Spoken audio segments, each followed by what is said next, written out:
अनेक वर्षानंतर ह्या खरीप हंगामाची आणि पाणंद रस्ता ह्या नवीन योजनेची आज मीटिंग संपन्न झाली.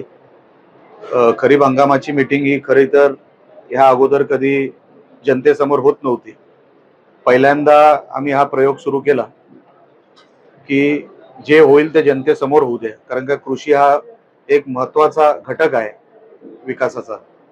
आणि शेतकऱ्यांना कळावं की आपल्या तालुक्यामध्ये खरीप हंगामच नाही तर प्रत्येक हेड खाली प्रशासन लोकप्रतिनिधी नेमकं काय करतायत हे जनतेला पण कळावं, यासाठी आम्ही जनता दरबार टाईप आम्ही हे खरीप हंगामाची मीटिंग घेतली.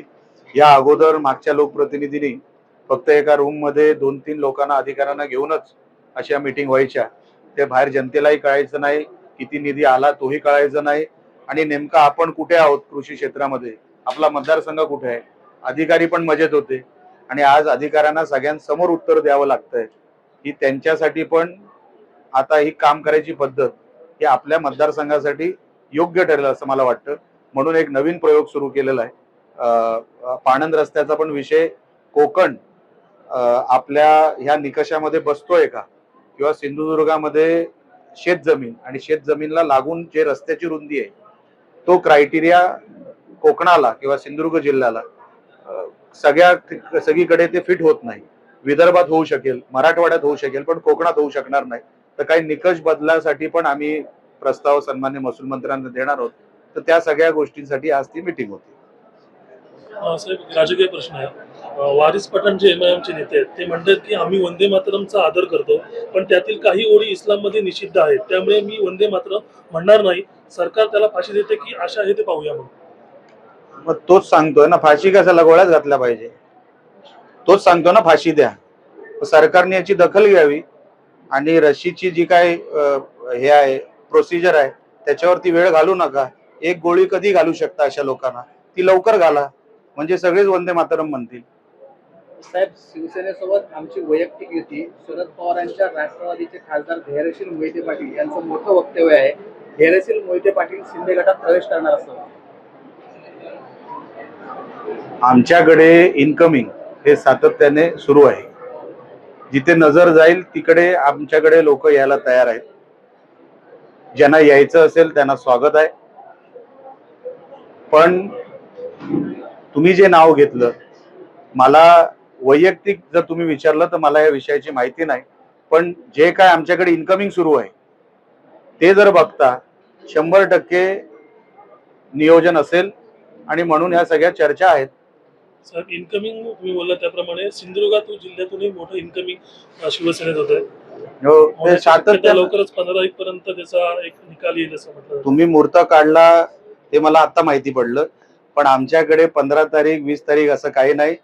रोज प्रत्येक दिवशी आमच्याकडे इनकमिंग सुरू आहे. ते आपल्याला सोशल मीडियाच्या माध्यमातून दिसतंय आणि आम्ही तुम्हाला त्या सगळ्या माहित्या पाठवते. बघा, मुळात कामं जिथे लोकांची होतात, जसं आता मी तुम्हाला शेती हा विषय म्हटलं की अनेक वर्षांवर्ष कामच झालेली नाही लोकांची. लोकांच्या अपेक्षा आहेत त्या पूर्ण होत नाही, म्हणून लोक जिथे कामं होतील अशा पक्षाकडे वळतात. आणि तेच रूपांतर तुम्हाला आज दिसतंय. उबाटामधून कामं होणार नाही, राहिलो तर भविष्य काही नाही. सगळं उबाटा हा पक्ष स्वतः शून्यावर गेलाय. म्हणून आता कुठे भविष्य आहे, कामं कुठे होतील, तर लोक शिंदे सेनेकडे पर्याय बघतायत.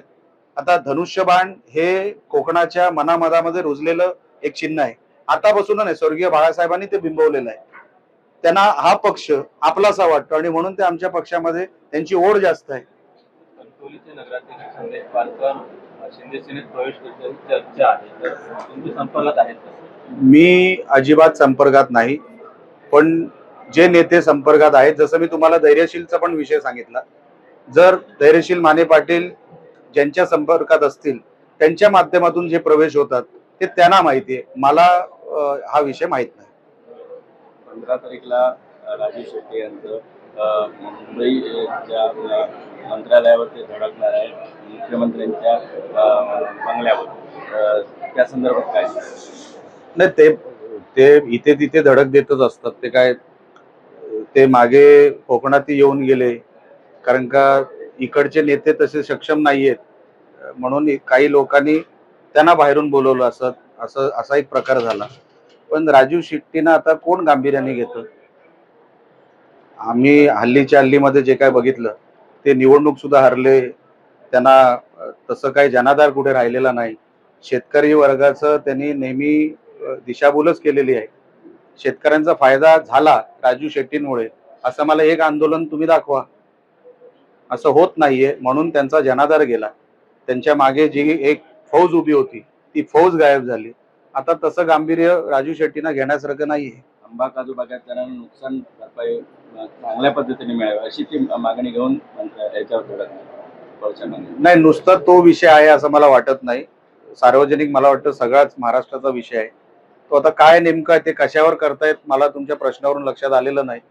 पण जे काही विषय असतील त्यांचे, राजू शेट्टी साहेबांचं जे इमेज झाली आहे ते त्यांच्या आंदोलनाला आता तसं गांभीर्य राहिलेलं नाही. एक वेळ होता त्यांचा पण शेतकऱ्यांच्या मागे ते 100% तसे उभे राहिले नाहीत. शेतकऱ्यांना सोडलं, शेतकऱ्यांचा विश्वास त्यांच्यावरचा संपला आणि म्हणून आता त्यांच्या आंदोलनाला तसं काय राहिलं नाही. म्हणतो ना ते रिस्पॉन्स मिळेल असं काय, आणि जास्त शेतकरी त्यांच्यामध्ये इन्व्हॉल्व्ह होत नाही हल्ली, तर असंही बघितलंय मी.